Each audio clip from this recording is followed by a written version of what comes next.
Welcome to the daily reflection for Monday, February 17th. The first reading for today's daily Mass comes to us from the 4th chapter of the book of Genesis. It reads, "The man had relations with his wife Eve, and she conceived and bore Cain, saying, 'I produced a man with the help of the Lord.' Next she bore his brother Abel. Abel became a keeper of flocks, and Cain a tiller of the soil. In the course of time, Cain brought an offering to the Lord from the fruit of the soil, while Abel, for his part, brought one of the best firstlings of his flock. The Lord looked with favor on Abel and his offering, but on Cain and his offering he did not. Cain greatly resented this and was crestfallen. So the Lord said to Cain, 'Why are you so resentful and crestfallen? If you do well, you can hold up your head, but if not, sin is a demon lurking at the door. His urge is toward you, yet you can be his master.' Cain said to his brother Abel, 'Let us go out into the field.'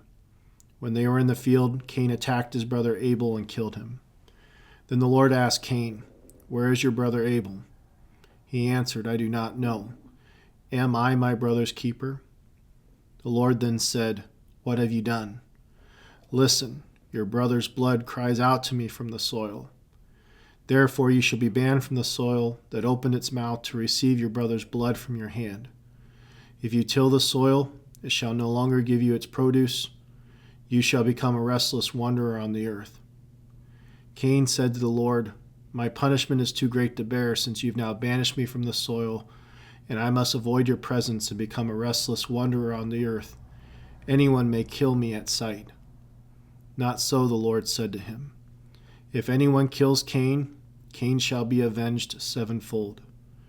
So the Lord put a mark on Cain, lest anyone should kill him at sight. Adam again had relations with his wife, and she gave birth to a son whom she called Seth. 'God has granted me more offspring in the place of Abel,' she said, 'because Cain slew him.'"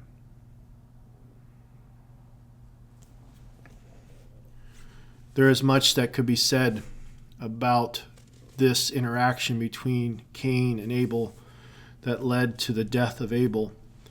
But I think what's important for us to recognize is that God warned Cain about the effects of sin.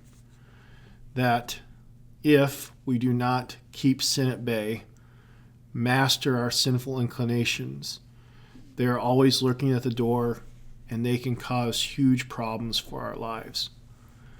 Because sin causes a threefold alienation, as we witnessed with Cain. It separates us from God, it separates us from others, and it causes a separation in our own lives, where we truly feel unease, tension, hopelessness, the loss of virtue.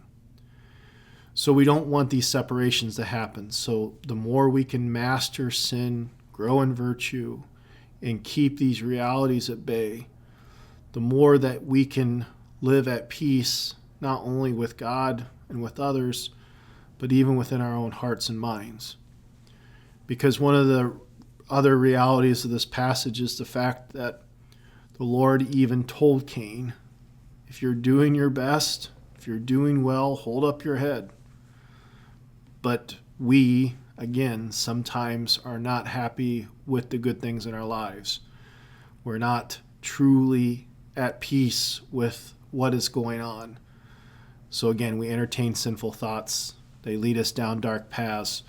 And again, to that threefold separation that is the result of any sinful action. So it's my hope and prayer that if any of us are struggling with sin in our lives, we use the sacrament of reconciliation as an opportunity to be restored in our relationship with God, to be restored in our relationship with others, and to restore our own integrity and virtue in our own lives, so we can remove any marks that we feel like have been placed in our lives. And the other piece of the sacrament of reconciliation is not only the sacramental grace, but it's also just the opportunity to see through the priest that Christ is present. That, again, that penance is not there to punish us. It's there to bring about a healing. It's there to show forth that our sins are forgiven. so that we can be brought back into the fold when our sinful actions separate us. So, first and foremost, let us be reconciled if we are struggling with sin. And furthermore, don't let those sinful inclinations master you, but let them be held at bay by your deep faith, hope, and trust, and by God's grace that is always active in our lives. Thanks for listening, and have a blessed day.